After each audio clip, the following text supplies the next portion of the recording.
Tripura info news update. Tripura সরকারি কর্মচারী ফেডারেশনের উদ্যোগে 11 দফা দাবিকে সামনে রেখে আগরতলা স্টুডেন্ট হেলথ হোমে একদিনের রাজ্য সম্মেলনের আয়োজন করা হয়।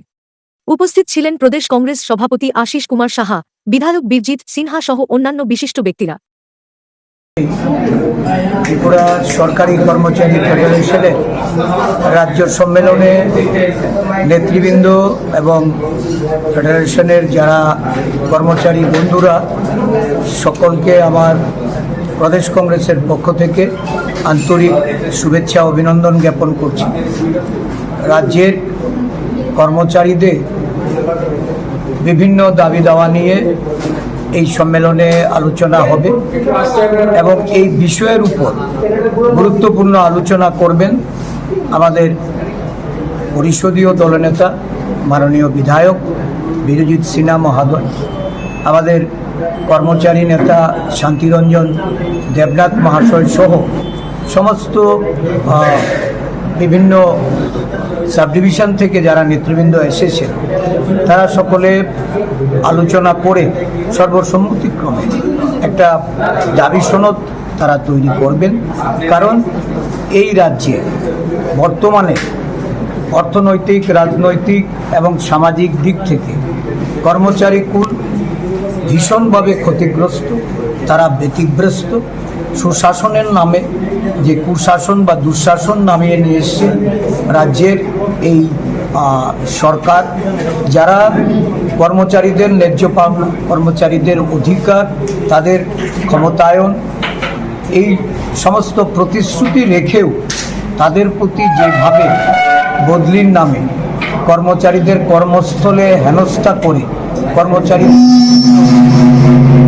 দেওয়ার প্রতি এই সরকারের যেভাবে অনৈতিক অমানবিক আচরণ, সর্বোপরি কর্মচারীরা এই রাজ্যে নানাভাবে তারা বাধার সম্মুখীন হচ্ছে, ক্ষতিগ্রস্ত তারা হচ্ছে।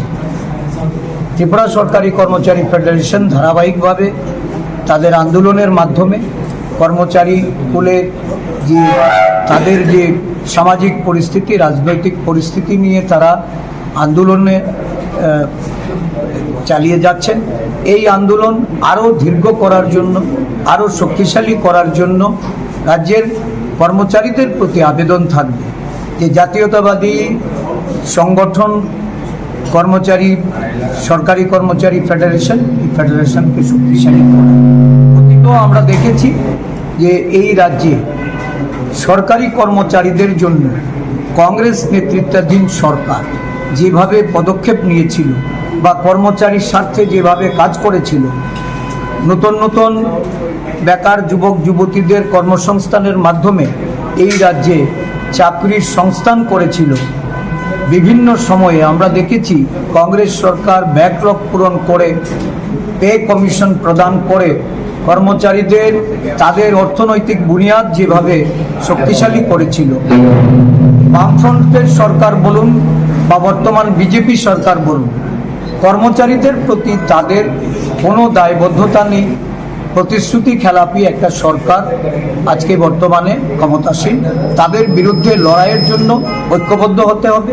সমগ্র কর্মচারী বন্ধুদের প্রতি আহ্বান রাখবো, এগিয়ে আসুন, এই লড়াইটা কর্মচারী ফেডারেশনের নেতৃত্বে সংগঠিত করুন, শক্তিশালী করুন। ধন্যবাদ। ত্রিপুরায় শিক্ষক কর্মচারীরা দীর্ঘদিন যাবৎ বিভিন্ন বিষয়ে বঞ্চিত। যেমন অনেক দিন যাবৎ যারা ক্যাজুয়াল ওয়ার্কার প্রায় 40,000-এর উপরে আছে, তাদের রেগুলার করা হচ্ছে না। এবারে জিআরএস তাদেরকেও পার্মানেন্ট করা হচ্ছে না এবং সর্বশিক্ষা টিচারদেরও তারা রেগুলার করা হচ্ছে না। উচ্চ আদালতের ভার্ডিক্ট পাওয়ার পরও করে নেয়।